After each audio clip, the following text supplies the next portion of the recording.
Good evening again, everyone. Thank you so much for joining us on this roundtable discussion. Tonight we are having a conversation about the upcoming U.S. presidential election, November 5th, 2024.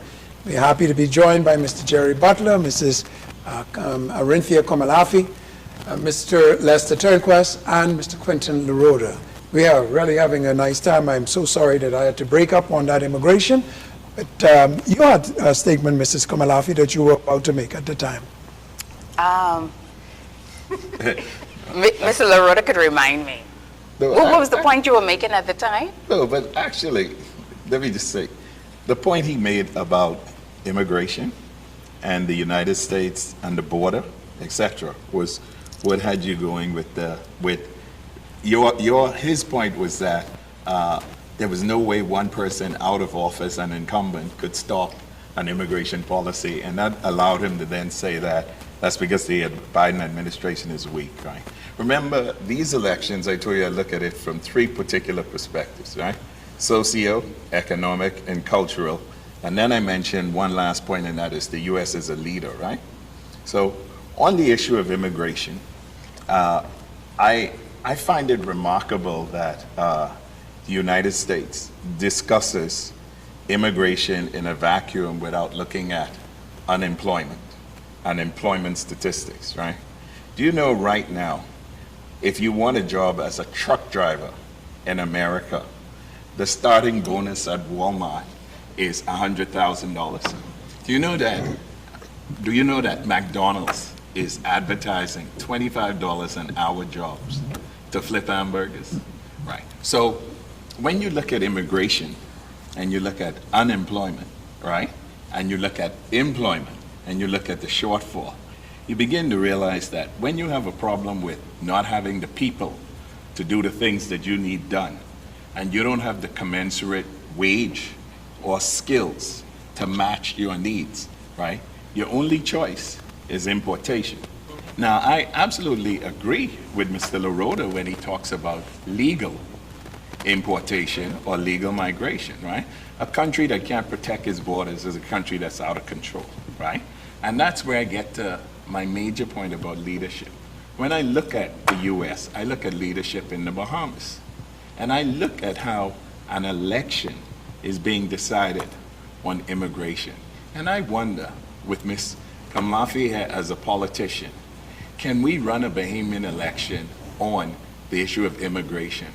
And which party will stand up and start talking about the reality of Bahamian immigration? See, the truth of the matter is, if I go to Arawak Key, or I go to any major Bahamian cultural center, it's not run by Bahamians anymore, all right? And if you look at Mr. Trump's comments on Joe Rogan, and if you look at his comments in Madison Square Garden just recently, right?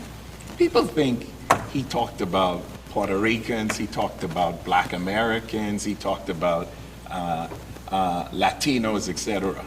Mr. Trump talked about the people in Ohio who are there legally under a program where the U.S. took Haitians, The parole program. Haitians who were undergoing a severe sense of stress because of their political climate and their gangs, etc., and brought them into the U.S. Mr. Trump said those people, legal people, he's going to deal with to alleviate the problem in Ohio, which of course is supposed to be a pet problem. You're losing your pets, right? Now, if Mr. Trump proceeds to do, it doesn't matter, it wasn't true. If you repeat a lie over if you repeat a lie over and over, it becomes true in the perception of the uneducated. Now, when we get to this point where he is going to deport a certain group of people from a certain country, right? And those people from that country, they have a particular vulnerability with my own country, which is the interpretation of my Constitution. Mr. Lloyd has been in cabinet, right? I have been on the other side in Washington. I can tell you, our Constitution is very clear. It says, it doesn't matter if you're born here or not. Your parents, your married mother to your father, right, makes you a Bahamian. And if your mother is unmarried, she takes the role of father, and that makes you a Bahamian. In the US, they don't recognize that. They recognize jus soli, not jus sanguine by blood, but jus soli law for citizenship. So if a person who the U.S. may say is Haitian needs to be deported, and that person indicates they were born in the Bahamas, the U.S. interpretation is they're Bahamian. And the question is the Bahamian government, has it been accepting those people, whether they were convicts or whether they were legal people who they're getting rid of, etc. If that is the case, we're going to have a major foreign affairs immigration crisis when that deep mass deportation starts, because they're not going to be deported to Haiti. Well, That's a problem. I wanna- Hold on. They will be deported here. Now, if you look at the CIA fact book, under the CIA fact book, and fortunately I spend a lot of time with my NSA and CIA colleagues, right? It's already been predetermined that no longer, 10 years ago, would you say the official language of the Bahamas is English. You now say the official languages of the Bahamas is Creole and English. Do you understand the socio-economic factors and the cultural factors associated with the kind of leadership that says the people that we are going to send back, we're going to send them back to the Bahamas because they're Bahamians, and the Bahamas already has a saturated absorption rate of these particular people. Now you couple that though with what I said, in the US you have an employment problem at certain skills, right? In the Bahamas, I can tell you, if you can't get a mason, or if you can't get a block layer, if you can't get basic skills from, sorry Jeff, the education system produced these Bahamian boys and girls who don't seem to want to work at that level. The only place to get things done is with those people or these people. And then our Christian heritage is where I end off with the leadership thing, right? Deacon Jeff Lloyd and myself, we come from a culture that says we must look after those who are the least of my brethren, right? And I can tell you the Bahamas has been very generous with who it has been allowing in, and why we are doing that and More than generous. and changing the landscape, coupled with, if Mr. Trump gets in and he starts the mass deport, I don't know who would be the minister or director of immigration or whatever to handle that. But yes, Mr. LaRota, just like financial services, it will definitely be forced on us. And I can tell you that in 10 years from now, the CIA fact book on the Bahamas when it comes to languages will not be English and Creole. It will be Creole, and we should prepare for that. We should prepare for that. And I wonder if a politician like Ms. Kamladi, when confronted with dealing with that, could possibly win an election when you see that type of what you table as xenophobia or other things show up. Immigration is a real crisis in the Bahamas. Managed immigration, and as I agree with you, legal immigration is an even more technically critical thing that we have to deal with right now, whether it be skilled or unskilled labor. So I want to pick up, because I remembered in your articulation where we left off, which was the Great American Project. That is what America is. And going back to the point that Mr. Butler says, they find that Joe Biden is running a record now that is not being done by any president before. He has added jobs to the economy every month. If these immigrants are coming, and I am not advocating for illegal migration, I would never do that. But the reality is these jobs, as Mr. Butler has articulated, these persons are economic refugees and they're fleeing up to America. That doesn't make their illegal migration justified, but that is just the reality behind what they're doing. But these jobs that are being created are being absorbed by these individuals. And as you follow Trump, I'm sure you would have heard him said, he has said to minorities, they're taking your jobs, black jobs, Latino jobs, right? But these jobs are being absorbed by these individuals. That must say something to me. That means the so-called black people who would normally have those low-level, low-income jobs, they're actually improving in their wealth, which bodes well for us. Well, it could be. I'm just saying there are certain scenarios. I'm not saying it's definite, but that's something to consider. The other thing to consider is that businesses that are being developed and expanded in the United States are absorbing that labor.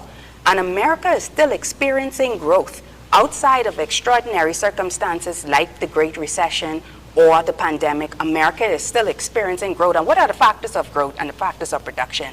Land, labor, capital, and entrepreneurship. So this mix that they have going on is obviously doing well for their economy. It has been doing so for decades, for hundreds of years. And it's not as if the Democrats are saying all come free. But they understand that there are complexities with carrying out something like a mass deportation, because a lot of these persons already also have second and third generation Americans and living there. How are you going to deal with that situation? How are you going to separate these families, which is what happened before? And I want you, and Mr. Butler alluded to it in his comments in so much words, but there is a very right-wing group of the Republican Party, the Heritage Foundation, that has created this manifesto, so to speak, called Project 2025. And this particular manifesto speaks to a whole dialing back of a lot of what America has built itself to be. And that is to deport certain categories of individuals. Not only that, on top of that, it goes even into, you've heard this terminology called the deep state. Mr. Butler referenced this list, or this priority list that Mr. Trump would have to come back, because he was speaking to your reference of him being a known quantity. Well, you know that man. You don't necessarily know the man that's coming, and that is why we say that's a level of uncertainty that can be presented in these elections if he is successful, that will have an impact on the Bahamas, because the focus that he would have in terms of, one, maybe executing this Project 25, which he has distanced himself from on the campaign trail in recent times. Only for campaign reasons, only for political campaign reasons. purpose, yes. He is deep in on that. Yes. But how do you all know that? But mass deportation Yeah, but I'm is, saying is you- but mass you- deportation But is that's a his part of project. But that's his But mass project. deportation No, it's is not a his part. project. It is She a just said it's the Heritage Foundation project. but he It's not endorsed it. connected to the Trump campaign no. at all. Mass That's deportation. fear-mongering. No, it's not fair. Mass Not deportation fair. is a part of that Project 2025. Trump Rolling said back. he will deport first all the Trump has immigrants, also said he would illegal immigrants that revoke, have committed crime. but he will They also be rounded revoke up and persons, they will be deported. and he But will there's also something you said revoke earlier. citizenship of persons who There's something from you those said countries earlier, as well. because we have the problem in the Bahamas as well. When you have illegal immigrants taking jobs and businesses can pay them less, it brings the labor costs down. And some people say, no, I can't work for $6 an hour. We have carpenters in the country now. People have the job where they won't pay $8, $9 an hour, but they're not they're not going to work for that. So they hire the illegal immigrants. If the illegal immigrant population wasn't so high, they would have to pay the market value for the job. Which we wouldn't have the problem if the government So wasn't it's lax, not- right? And if okay, business so what I'm owners saying were is not you want hiring. the Bahamian government to not be lax on immigration, No, to enforce its border, no. to enforce its rules. But you're saying to the American candidate for his country, he should have a wide open I border preface my for all these statement. reasons. I preface my So we statement. have no argument if Mr. we all Laroda, are in favor Mr. of legal Laroda, immigration. I preface my statement by saying I don't support illegal migration. So we don't have an argument. I preface that. This is a discussion, by the way.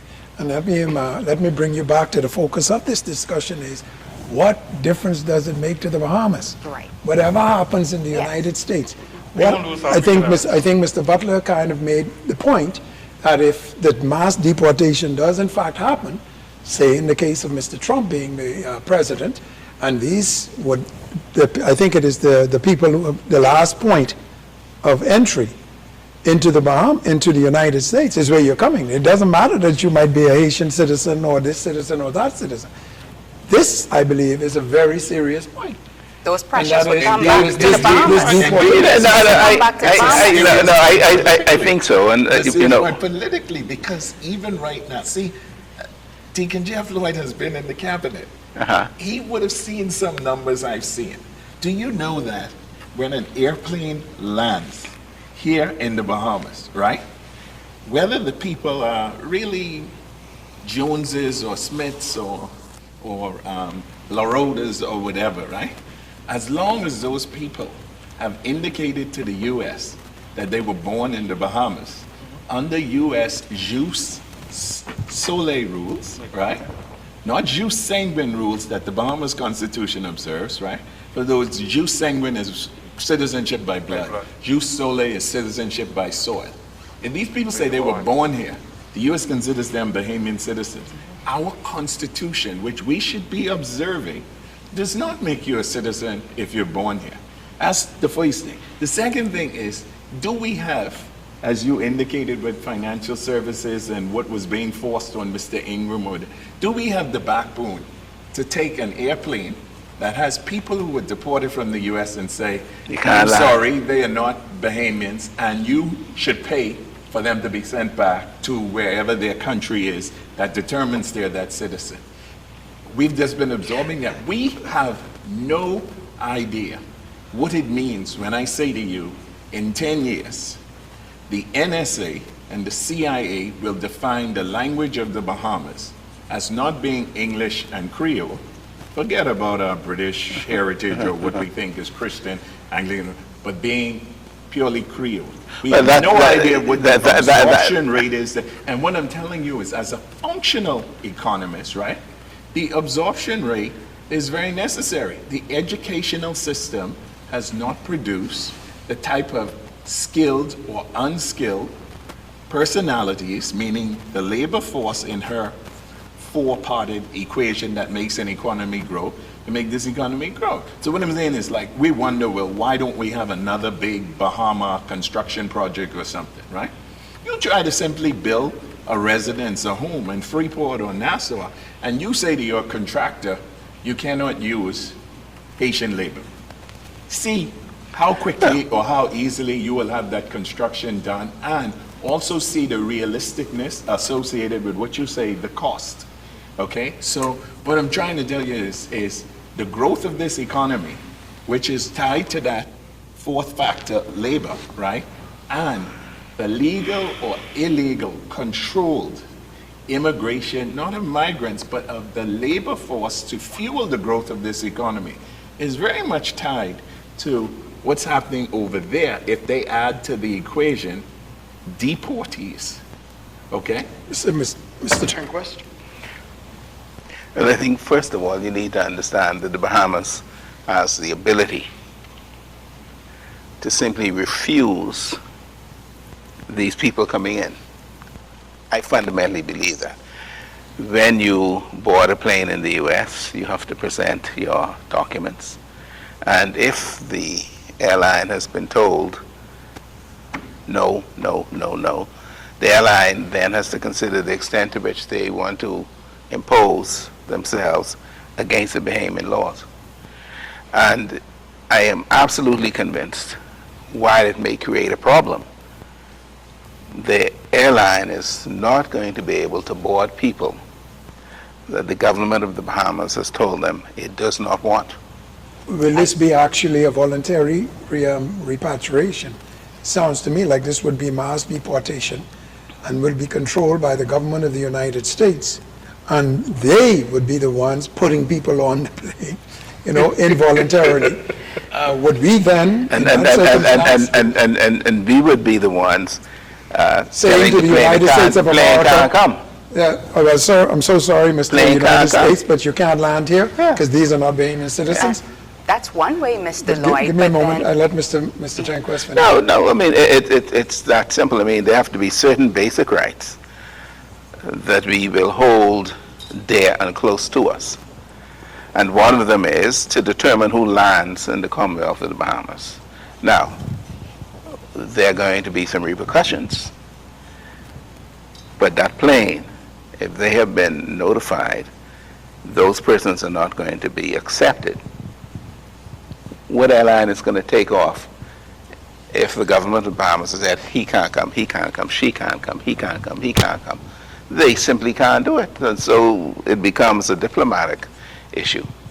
That airplane will land, and there's no way a single American carrier would ever be stopped by Bahamian authorities from flying to the Bahamas. Because Yes, that but we US we can refuse to accept who they bring. That airplane not only has forced U.S. deportees who the U.S. government told them they must accept, which is against all of their border patrol laws, right? Right? So U.S. government says, we want you to take these people back to where they came from. That's what mass deportation means, right? And that airline lands there. It'll have some, as Mr. Trump said, they're good people on all sides, right? When they had the neo-Nazi rally. So it'll have some good people on all sides on it. And the Bahamian government will not tell that airline when it's in Bahamian airspace. By the way, before it takes off, it already sent its manifest to Bahamian Air Traffic Control. Exactly. And we know. And the Bahamas government will not tell that airline, don't come if that airline also has some paying tourists on it. So you are not being realistic when you think about that. We focus on the U.S. and this potential Trump deportation policy, which to me is a caveat discussion all to itself, associated with foreign affairs and what our true policy is, and what during the election, when Ms. Kamlafi is a major participant, she might raise as a policy issue.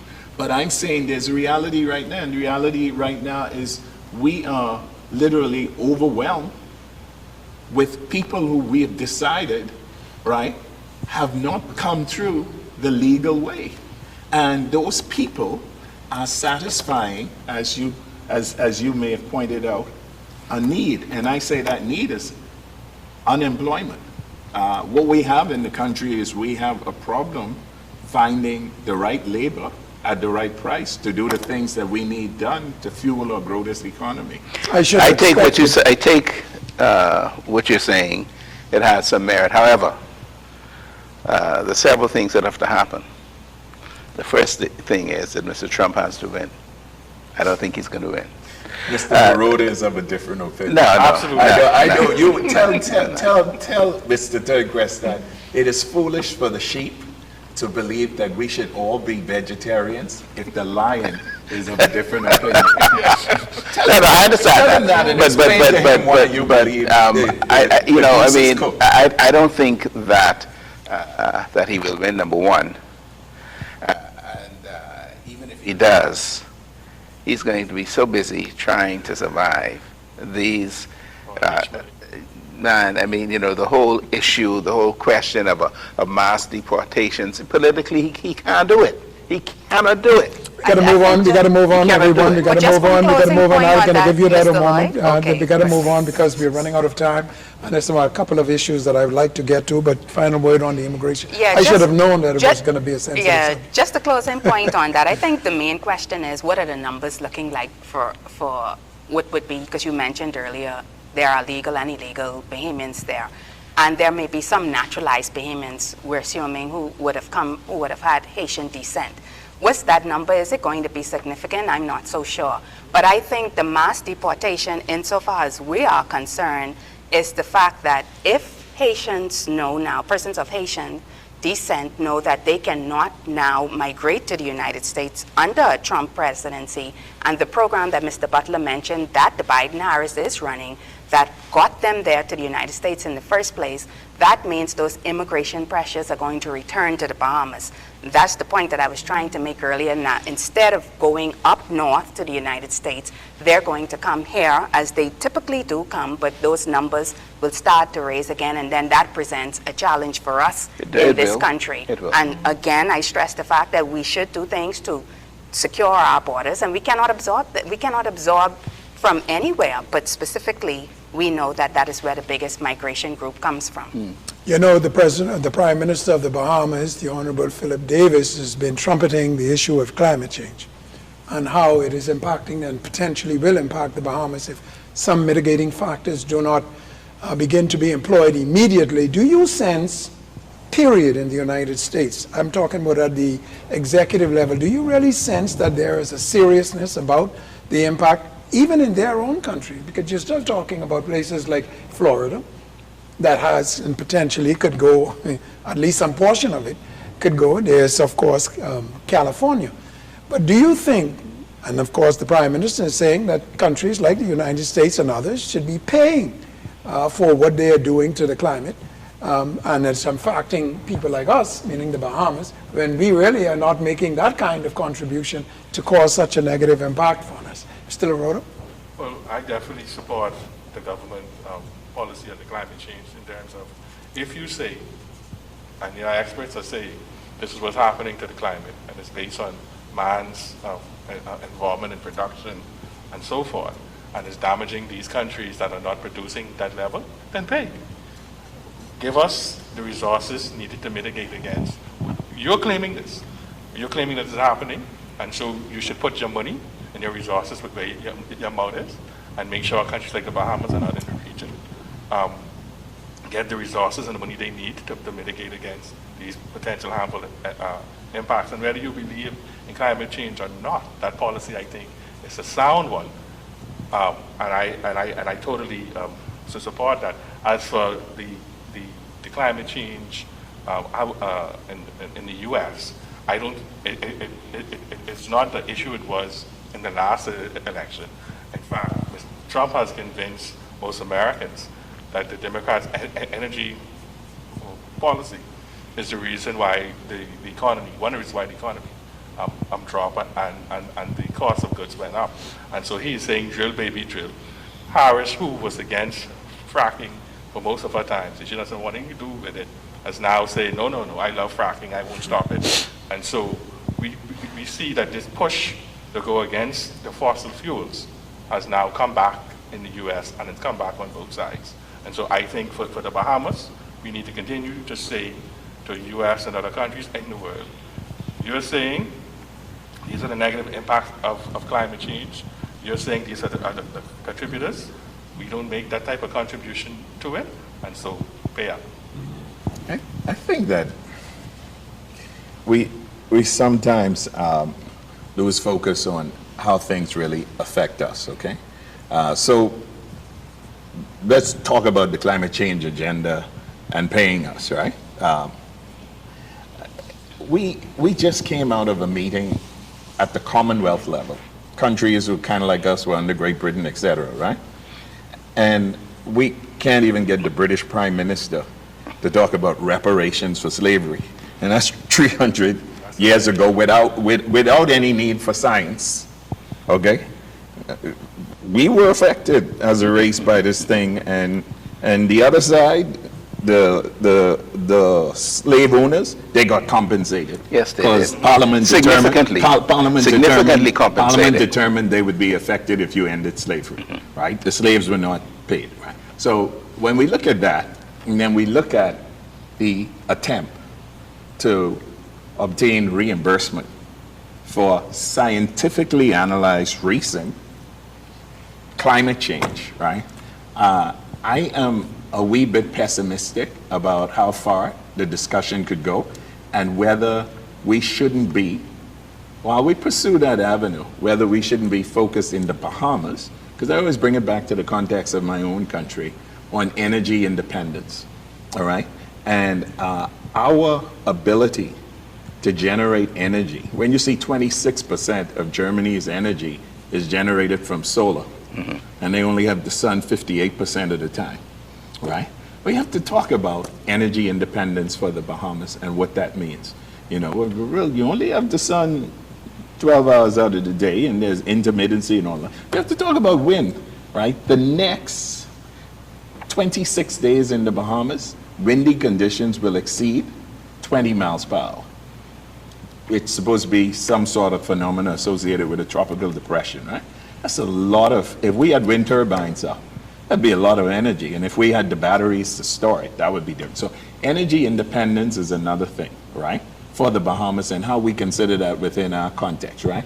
And then lastly, the ability to monetize our climate change problem, which is first with either green carbon credits or with blue carbon credits, which next month will be vehemently discussed at the next COP meeting.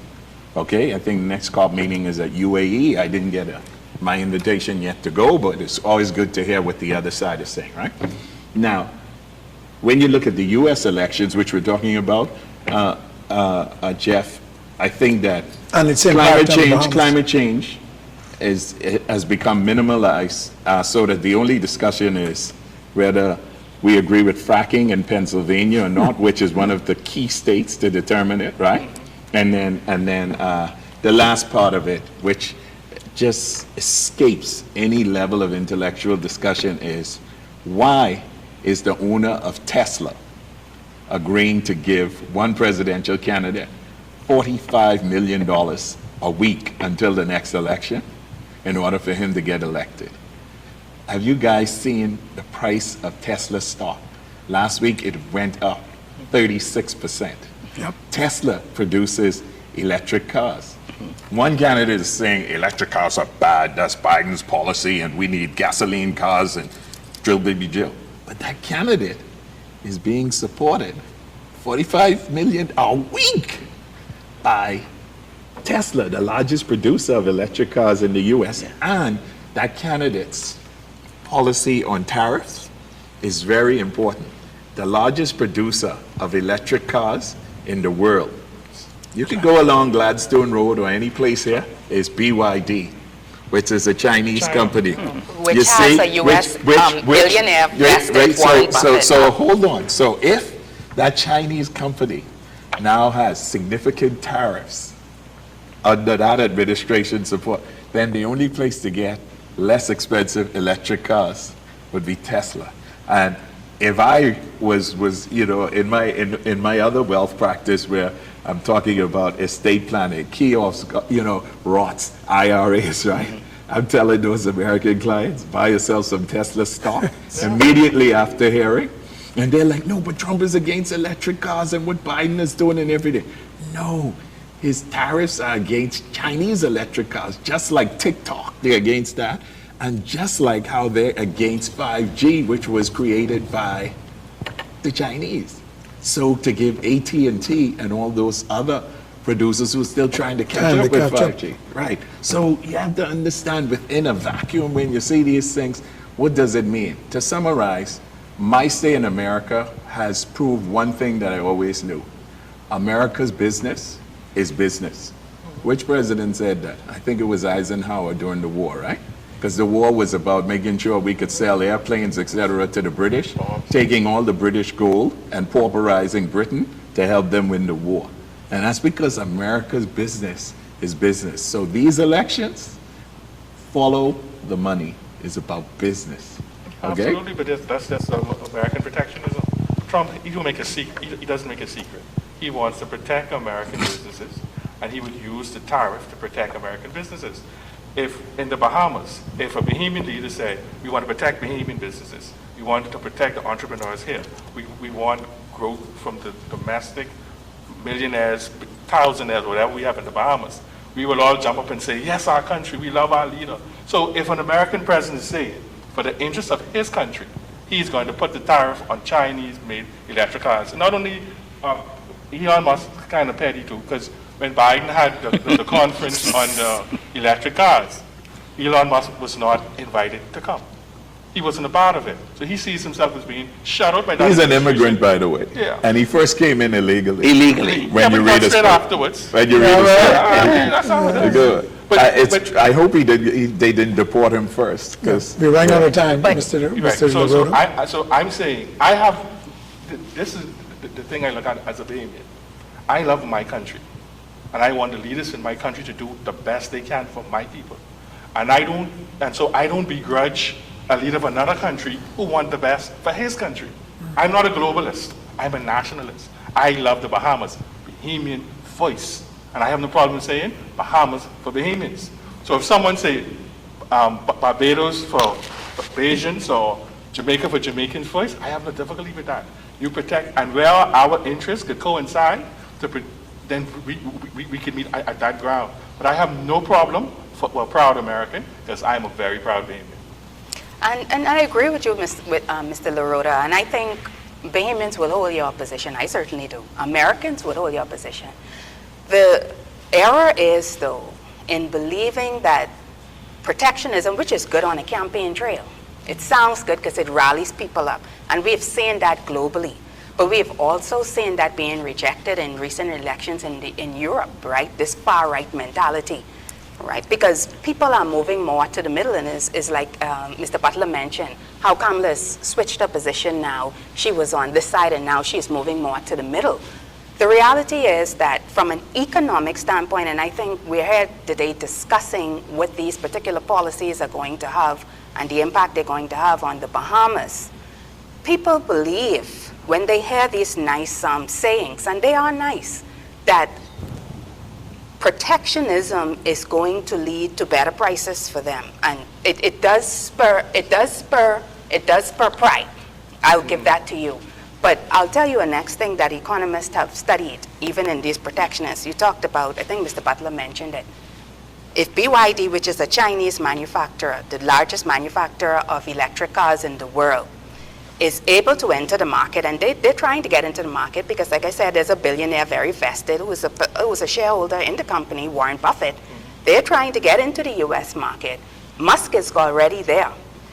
People think that, okay, if I stick this tariff on BYD prices are going to be higher, and people are going to be disincentivized from purchasing BYD, and Musk Tesla is going to be down here. That's not what happened. What happens is the market then balances itself out, and the American producer then rises its price up to the foreign product. And so what it does is it sends the price up for everybody. And that is where inflation comes in as well, because the cost of these goods now go up because the American producers say, hey, if they're paying that for the Chinese product, because if they want Chinese steel, they're going to buy Chinese steel. If they want Chinese vehicles, they're going to buy Chinese vehicles. And the American producer is going to say, well, the Chinese is making this money, I'm going to put my prices up. And that is normally what happens. That is statistically and scientifically what happens when we talk about tariffs. Tariffs are oftentimes have a counterproductive result. Yeah, my response to it is the tariffs being imposed are not just for tariffs' sake. Trump has said his whole goal is to bring the manufacturing back to the United States. And I'll push back on that as well. So his goal is, if I put these tariffs on you, but if you come to the U.S. and build, I will exempt you from the tariff. That's his plan. Now, as to whether that would work or not, time will tell. He has to win first. For tariff sake. He has to win first. Again, it sounds good. It sounds He good, has to but win the first. economics don't back you, because he is saying that, right? He's bringing those jobs back on shore. But the amount of money that you will lose compared to the jobs that will come there or the opportunities, it's not. But the economic does back, because one of the only thing kept from the Trump administration by the Biden administration is those tariffs. Yes, I agree with you. They bring in billions from those tariffs. So if it was so bad, why Biden and Kamala, who get rid of a bunch of stuff, they didn't get rid of that? Well, it's codified. But they can. It's codified, but I agree with you though. They have proposed to keep it and increase it. With all due respect, the presidential candidate on one side, you've referred to him as Mr. Trump and Donald Trump.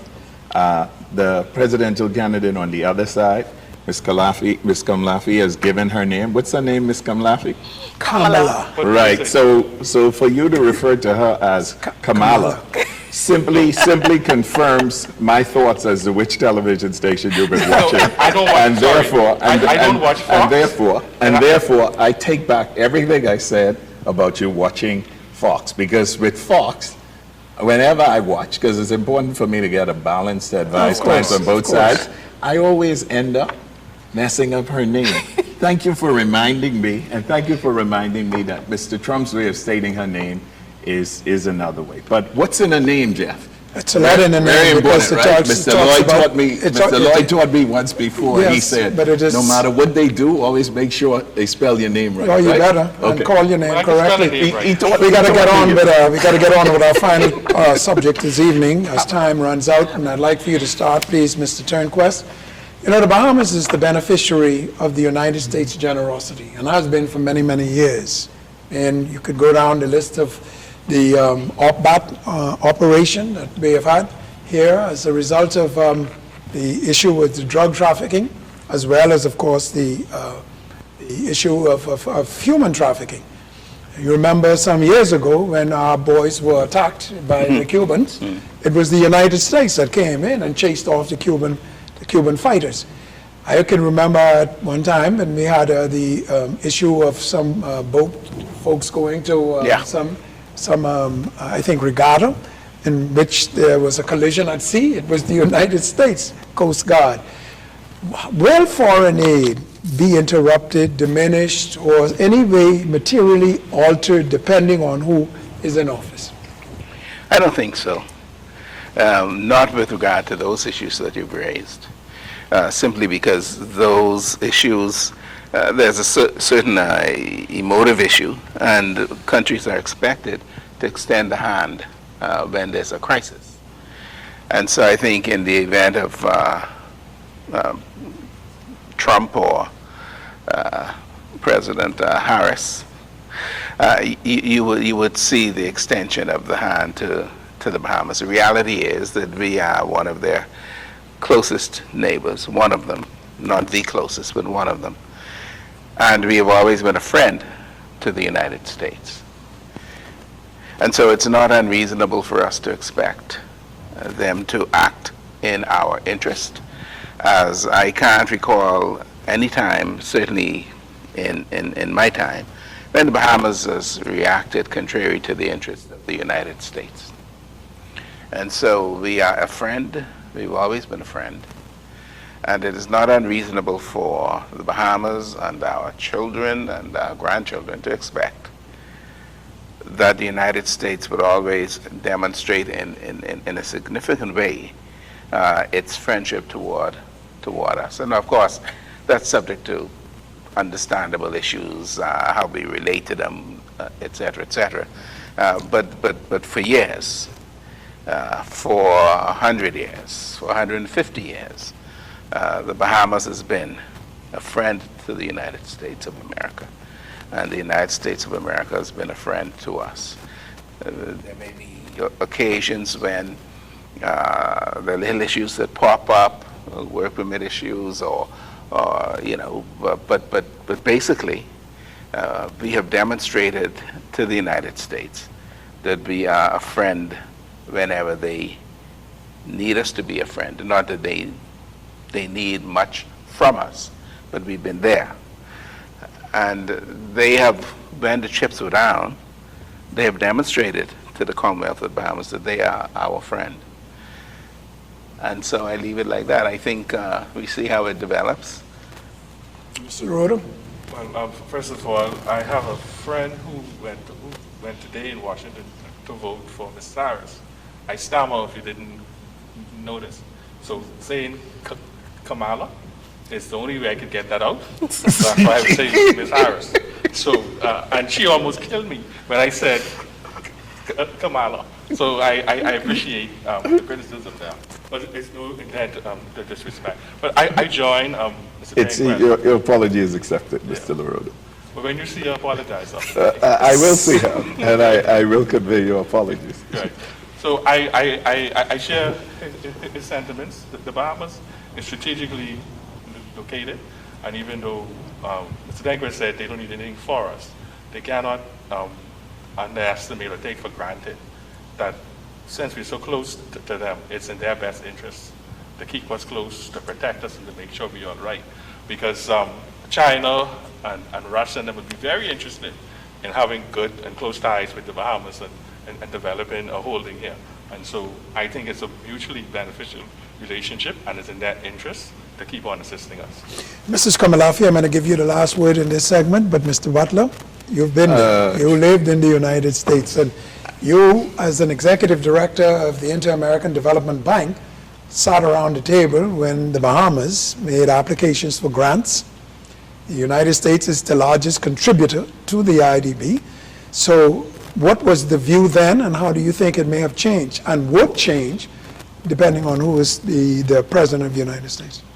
So, 15 years in Washington has taught me one thing, and when I heard Lester say what he said, I cringed a little. And just as I spoke to you about pronouncing her name correctly, just as I would pronounce Mr. Trump's name correctly as a sign of respect, I would say to Lester, unfortunately, it has not been my experience that the United States has friends. There was a United States president who put it very succinctly. What was it, Mr. Lloyd? We have interests. Exactly. So for the Bahamas, to believe that they are a friend of the United States or the United States is their friend is for the Bahamas to engage in naivety, okay? And we should not be naive. America does what it must do in its best interest. So I agree with you, right? I mean, if the president wants to do what the majority of Americans want him to do, that's fine. So now to get to your specifics. I don't believe there's friends, I think there's interest. I believe if it's in the best interest of the United States to keep the Bahamas stable, and to keep it's amazing how the Bahamas has never really fought to be recognized as the third border. You know, you could get a special visa to go in and out of the United States if you're a Mexican citizen or a Canadian citizen. By 2025, all the European countries will have the ETA. That's the electronic travel authorization, which you have to pay for, like about $7. The price will go higher because it'll become a tax. I don't know what our foreign policy is going to be on handling that, right? I don't know why, if you have a Bahamian citizenship, you can't get U.S. pre-clearance or TSA pre-clearance, but if you have Canadian citizenship, you can get it automatically, right? I don't know why you can get a special visa to go back and forth across the border if you're Mexican delivering, but you can't do it if you're Bahamian. So where the Bahamas stands with pre-clearance is a significant issue, and how we exploit that to our benefit, right? Now, to summarize though, Jeff, I think all U.S. aid to the Bahamas and for the Bahamas is simply a factor of what the U.S. determines its interest is. So if the U.S. interest is in keeping the Chinese out of the Bahamas, the Chinese build a stadium, the U.S. want to build a bigger football stadium, we'll get a lot of aid for a football stadium. And that's how it works, right? Now, there is something in your favor that I think was significant, because I lived through it. And I was on television in Washington, D.C. to talk about this, okay? CBS television, you could Google it. When September 2nd, 2019 hit us with the worst hurricane in the Western Hemisphere, Category 5, Dorian, sitting on top of our Abaco and our Grand Bahama, literally 1/3 of our economy, right? Ms. Kamlafi, you will find it particularly disdainful that the U.S. and the U.S. troops sent by President Trump to save us and protect us, an incredible feat. He simply ordered them to come to the Bahamas without any permission. They were in our country, Abaco, Before in the storm Freeport, hit? before our own defense force could get its boats out and everything in our rescue efforts there. Without the U.S., we would have lost a lot more lives than we still don't know we lost in Abaco and Freeport. And that was a remarkable feat by Mr. Trump, because what he determined is he wasn't going to go through the red tape. You know, we raised money for goods, supplies, and everything, and we shipped it. Some of it was eventually auctioned off by customs because too much customs red tape to get. You know, the stuff we sent to Grand Bahama didn't make it to Grand Bahama, and Grand Bahama is supposed to be a Freeport. So what I'm trying to tell you is we are our own worst enemy when it comes to how we handle our affairs, and we spend a lot of time being spectators on what they're doing over there. But we need to spend more time fixing our own problems and making it best for our people to do what we need to do. So I do not think anything will change with U.S. aid as long as what we do is in the best interest of the United States. And I do not think the United States has the Bahamas as a friend. I think the United States, more importantly, sees the Bahamas as an interest. Mrs. Kamalafi, the final word. Thank you. Yes, I agree with a lot of the points. I think we have enjoyed strong diplomatic ties with the United States for decades now. I don't see that changing. Certainly, I don't see that changing with a President Trump victory or a Vice President Harris victory. As was indicated earlier, President Trump is a friend of the Bahamas. He was once an investor here, and he still comes here. And we saw recently as well VP Harris with our Prime Minister in just recent times.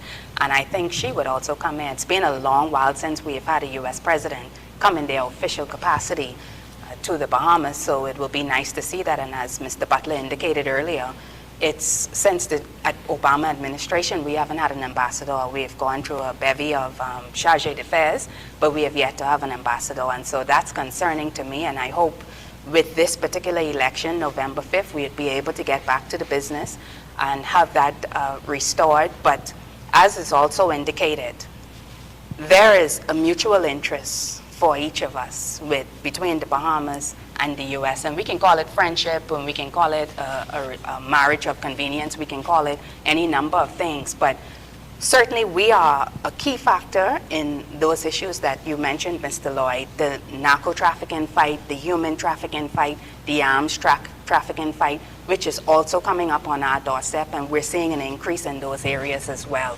And just as we asked for the resources of the United States back in the 1980s where we were fighting the drug war, we need their help and assistance even more now. And I think any president that rises on November 5th would be prepared to do that. We just have to know how to be able to get that help and know the need that needs to be satisfied in order to help us to address those issues. But certainly I think when you look at the fact that the U.S. Embassy has invested all of the money that they have to build that nice structure, which makes me think I'm in Washington, D.C. when I'm passing on Shirley Street. It is beautiful. Right? It's a very beautiful federal-looking structure. It goes to show you their commitment to the Bahamas, and as Mr. Butler mentioned, even the pre-clearance and the fact that we still have that and all that we benefit from as Bahamians from this relationship. Now, some other countries might have a problem with foreign aid depending on if President Trump rises in November 5th, but I think we will be all right, thankfully, by the grace of God. Excellent. Thank you all very much, Mr. LaRota. Appreciate it. Labor consultant, thank you very much. Mr. You're welcome. Turnquist, business consultant. Mr. Butler, thank you very much. He's an executive director formerly, the Inter-American Development Bank, business advisor and attorney, Mrs. Kamalafi. And thank you all for watching us this evening here. We had a nice discussion, I think, in fact, a very spirited discussion on the potential impact of the winner of the United States presidential election, whichever candidate, personality, Mr. Harris, Mr. Trump, or again, we even delved a little bit further, Democrat or Republican. So all the best. I'm Jeffrey Lloyd. Good evening.